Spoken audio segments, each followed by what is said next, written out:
Bank ভল্টের দরজাটি ২০ ton ওজনের ছিল, যখন এর দেয়ালগুলিও লোহার তৈরি ছিল। নির্মাতারা এটি সম্পর্কে এতটাই নিশ্চিত ছিলেন যে তারা ব্যাংকের ভল্টে একটি নিরাপত্তা অ্যালার্মও স্থাপন করেননি, কারণ এটিকে একটি অটুট ভল্ট বলা হয়েছিল। ডাকাতরা যখন মাস্টার প্ল্যান তৈরি করে ২৭ ঘণ্টার নিরাপত্তা ফাঁকি দিয়ে লুকিয়ে রেখেছিল, এবং কেন এটি ইতিহাসের সবচেয়ে বড় ব্যাংক ডাকাতি হিসেবে বিবেচিত, এই বিষয়ে কথা বলার আগে চলুন সরাসরি ১৯৭৬ সালের ১৯ জুলাই তারিখে চলে যাই। সোমবার সূর্য উঠেছে এবং কর্মচারীরা ফ্রান্সের নিস শহরের সোসিয়েট জেনারেল নামে ব্যাংকে আসতে শুরু করেছে। আজ অবধি এই ব্যাংকটিকে বিশ্বের সবচেয়ে সুরক্ষিত এবং শক্তিশালী ভল্ট হিসাবে বিবেচনা করা হয়েছিল। রুটিন অনুসারে ব্যাংকের কর্মীরা ভল্টটি খুললেন। এটি একটি খুব জটিল তালাসহ একটি ভারী দরজা ছিল। লক কম্বিনেশন ব্যবহার করলেও দরজা খুলল না। এখন এখানে জেনে রাখা জরুরি যে এই দরজাটি এর আগেও বহুবার ভেঙে ফেলা হয়েছিল, কারণ এর ওজন ছিল প্রায় ২০ টন। এ কারণে প্রায়ই আওকাত আটকে যেত। ব্যাংকের কর্মীরা অনুভব করেছিলেন যে এটি যথারীতি আটকে গেছে, তাই তারা ভল্ট তৈরিকারী সংস্থার সাথে যোগাযোগ করেছিল।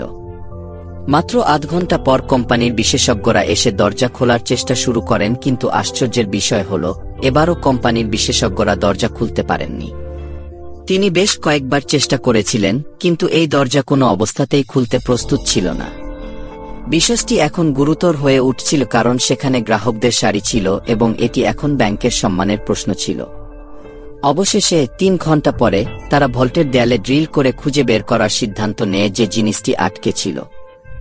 দরজা ভল্টের দরজায় জোর করে প্রবেশের কোনো চিহ্ন ছিল না এবং এর চার দেয়ালে কোনো ধরনের চিহ্ন পাওয়া যায়নি। এটা কি ঢালাই বন্ধ?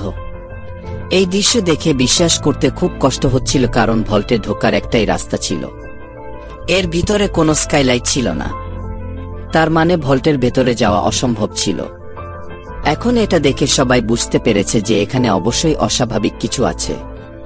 তারা যন্ত্রপাতি ডেকে ভল্টের দেয়াল ভেঙে ভিতরে যাওয়ার সিদ্ধান্ত নেয়। এই কাজটি বেশ সময়সাপেক্ষ ছিল, কারণ এই দেয়ালগুলো সাধারণ দেয়ালের চেয়ে অনেক বেশি মোটা ছিল এবং এর মধ্যে লোহাও জড়ানো ছিল। ঠিক আছে, অনেক ঘন্টার পরিশ্রমের পরে যথেষ্ট ক্লু পাওয়া গেল যে একজন ব্যক্তি ভিতরে যেতে পারে, এবং যখন দেখা যায় ব্যাংক ভল্টটি লুট করেছে তা অবিশ্বাস্য ছিল। কিছু লকার ভাঙা এবং কিছু খোলা পড়েছিল, এবং সবচেয়ে মজার বিষয় হল এই বিখ্যাত শব্দগুলি ভল্টের দেওয়ালে স্প্রে প্যান্ট দিয়ে লেখা ছিল, যার ইংরেজি অনুবাদ হল উইদাউট আর্মস, উইদাউট হিট এবং উইদাউট ভায়োলেন্স। চেতনা ফিরে পাওয়ার সাথে সাথে তারা একটি সুড়ঙ্গ দেখতে পান ভল্টের মাটিতে নির্মিত। এখন পরবর্তী কাজ ছিল সেই সময়ের মধ্যে সেখানে পৌঁছে যাওয়া পুলিশের। ডাকাতরা ভল্টে থাকা ৪,০০০টি সেফ বাক্সের মধ্যে ৪টি ভাঙচুর করে এবং ভিতরে থাকা মূল্যবান জিনিসপত্র নিয়ে নগরীর সবচেয়ে বড় ভূগর্ভস্থ সুয়ারেজ লাইন থেকে বেরিয়ে আসে।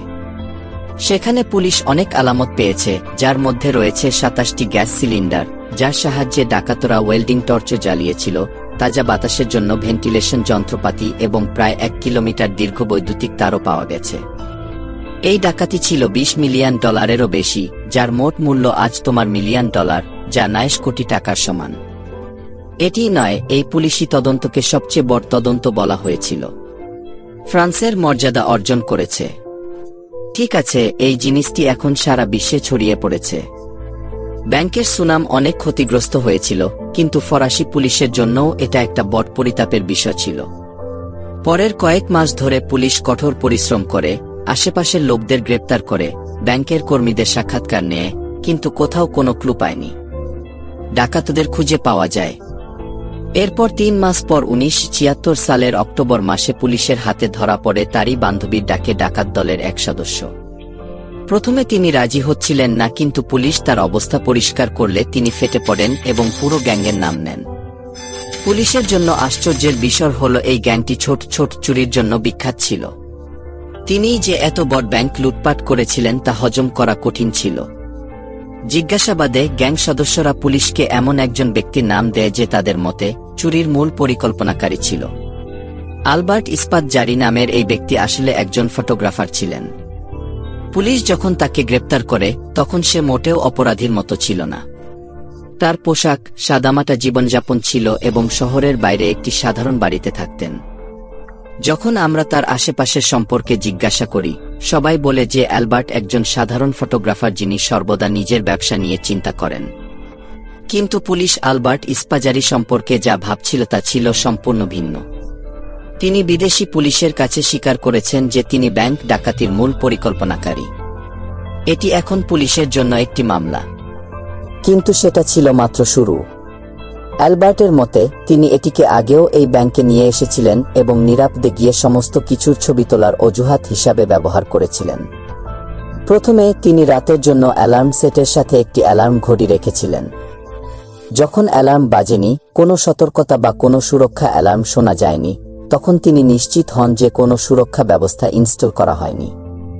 খিলান তখন একজন ইঞ্জিনিয়ারের ছদ্মবেশে শহরের একটি মানচিত্র পায় এবং এই মানচিত্রে অনুমান করে যে নর্দমা লাইনটি কোথায় এবং এটি তীর থেকে কত দূরে। তারপরে তিনি হিসাব করলেন যে নিকটতম নর্দমা লাইনের মধ্য দিয়ে একটি ২৬ ফুট টানেল খনন করে তিনি সরাসরি ব্যাংকের ভল্টে পৌঁছাতে পারেন। তাই অ্যালবার্ট শহরের একজন গ্যাংস্টারের সাথে যোগাযোগ করে এবং তাকে পুরো পরিকল্পনা জানা। সেই গুন্ডা তার লোকদের ব্যবহার করে। টানেলটি খনন করতে প্রায় ২ মাস সময় লেগেছিল, কারণ কাজটি যন্ত্রপাতি ছাড়াই করা হয়েছিল এবং কাজটি কেবল রাতেই করা দরকার ছিল যখন পাড়ে কেউ ছিল না। এই সময়ে অ্যালবার্ট শিবরাজ সাধ্যমতো চেষ্টা করছিলেন যে লাইনের উপরের রাস্তায় কাউকে না জানানো হয়। তারপর জুলাইয়ের সেই শনিবার এবং রবিবার রাতে অবশেষে তিনি ভল্টে প্রবেশ করেন। পরবর্তী ২৭ ঘন্টা অবসর সময় এটি লুণ্ঠন করেন। সেই সময় তিনি সেখানে দুপুরের খাবার এবং রাতের খাবার খেয়েছিলেন এবং বাইরে যাওয়ার পথে এই সমস্ত লিখেছিলেন। বিখ্যাত শব্দ। পুলিশ অ্যালবার্টকে আদালতে হাজির করে, যেখানে জিজ্ঞাসাবাদের সময় তিনি একটি কাগজে তার পরিকল্পনার প্রমাণ এবং লুট করা অর্থের বিবরণ লিখেছিলেন।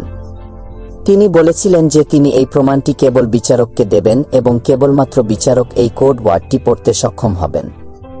এই কাজের জন্য বিচারক তার হাতে কাগজ নিয়ে অ্যালবার্টকে তার ঘরে ডেকেছিলেন।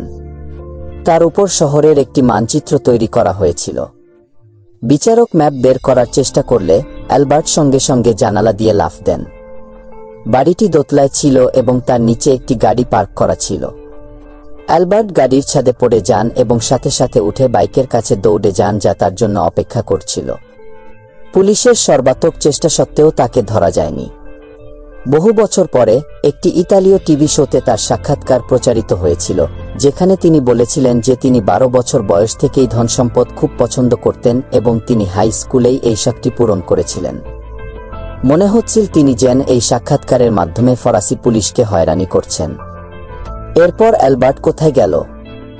১৯৮৯ সালে তিনি মারা যান। এই রহস্য আজ পর্যন্ত সমাধান হয়নি। তার মা বলেছিলেন যে কেউ তাদের বাড়ির বাইরে রেখে গেছে।